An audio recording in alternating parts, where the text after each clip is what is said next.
Between the TV rights deal being announced and RFK Racing's news, we have a lot to discuss, so let's start off by talking about RFK and Stage 60.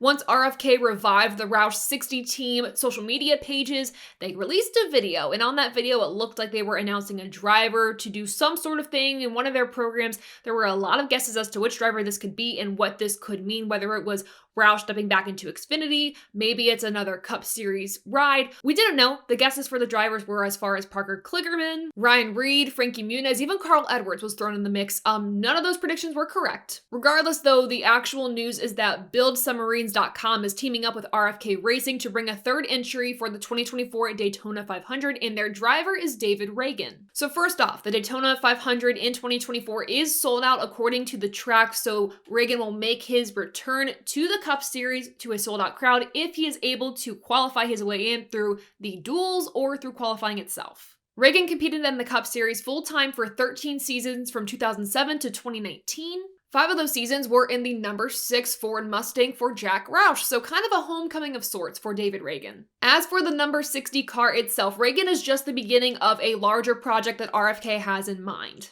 In terms of expanding this program, we don't know what other races they will be at in 2024 with this number 60 car. We don't know which drivers will be competing in this ride. More information, though, should be available at a later date. So I really equate this to like a Project 91 or the number 67 that 2311 Racing has done last year, or I guess still this season. I don't know what to call it since we're still in 2023. Anywho, what do you think of David Ragan's return to the Cup Series for the 2024 Daytona 500? Will he do well? Will he qualify his way in? Whatever happens, let me know your thoughts in the comments below.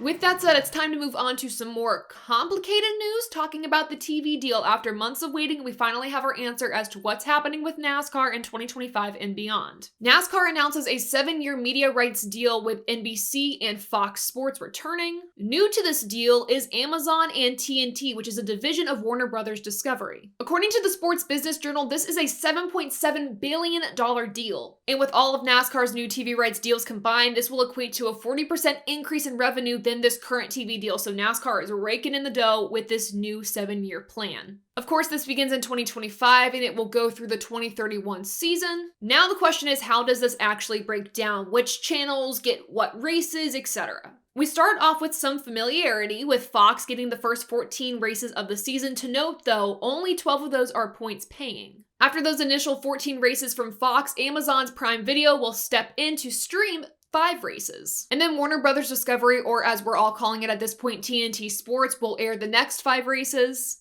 And what's cool about this deal is that these 5 races will be simulcast onto TNT and the Bleacher Report Sports tier on the Max streaming services. And if it's not already apparent, this marks TNT's return to NASCAR, which I think is pretty cool. So we start the season with Fox having 14 races, then we go into kind of a streaming period with 10 races, and to close out the season with the last 14 races is NBC. And as you can imagine, with this, I have some concerns. I know this isn't like the Cup Series schedule back in 2000, which a lot of you pointed out to me on social media, where we had the Cup Series being split between like 6 different networks. I get that, but with this, we are still spreading our audience thin, and because of the addition of streaming, we're also alienating potentially a portion of our audience. First off, when you involve so many names in different channels that you're going to be streaming to, it can confuse a lot of audiences. It can confuse especially the older audience that might not be familiar with streaming and things like that. Of course, when we add in streaming, you're trying to appeal to a younger audience that is cutting the cord for cables. They don't want to watch cable TV anymore. They're going towards your Netflixes, your Hulus, and things like that. So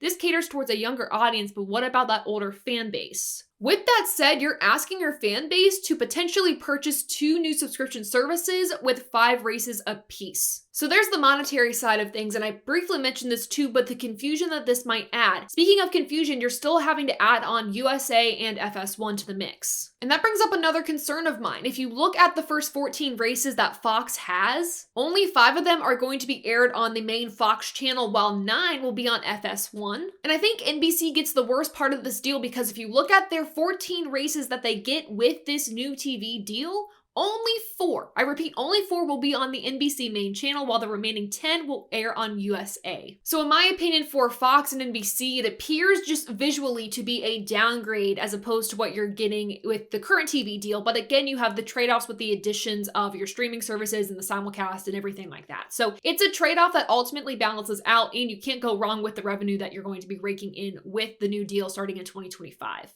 I mentioned some positives in there, but let's fully focus on the positives of this new TV deal. Though this is a lot to process, it's great to have TNT back. I really do like that NASCAR is dipping their toe into streaming, because to be honest, that's the future of viewership. That's the future of TV. It's all going towards streaming. It's just how it's working right now. So for NASCAR to start getting into that space is really important. And again, I can't emphasize this enough. The revenue that the sport is going to make through this is a really big deal, and hopefully that trickles down to the teams and helps them out as well. The other thing I'm really excited about for this deal is what is in store for practice and qualifying. Fans have been asking for better coverage, more coverage of practice and qualifying efforts, and NASCAR has carved out a portion of this deal to include just that for the NASCAR Cup Series. Remember, as part of this deal, we have Amazon Prime Video and we have Warner Brothers Discovery. They're still going to be a factor in this outside of those races that they have in the middle of the season. Amazon Prime Videos is going to have the first 19 races to cover practice and qualifying wise, with some exceptions. They will not cover practice and qualifying for the Clash, the Daytona 500, or the All-Star race. Those will all be on Fox. And with Warner Brothers Discovery's Max streaming services, they will carry the second half of the season with practice and qualifying, those 19 races. And True TV will carry the linear TV broadcast for all of those practice and qualifying sessions. And as a reminder, just stepping out of the Cup Series for a second, the CW has the rights to the Xfinity Series and they will carry their races, while Fox Sports will continue to have the rights for the Truck Series and have their races. Listen, I know this was probably a lot and it was a lot to follow, but hopefully you stayed with me. If you want a visual representation of what this deal looks like, make sure to visit TobyChristie.com and RacingAmerica.com. We broke the deal down for you there. Also, make sure to visit AboveTheYellowLine.com for more about us, merchandise, and to find our social media pages where we announce things like live streams, our guests for those live streams, and much, much more. But that's all from me right now. Thanks so much for watching this episode of Above the Yellow Line. Thanks for your support, and until next time, I'll see ya. Bye.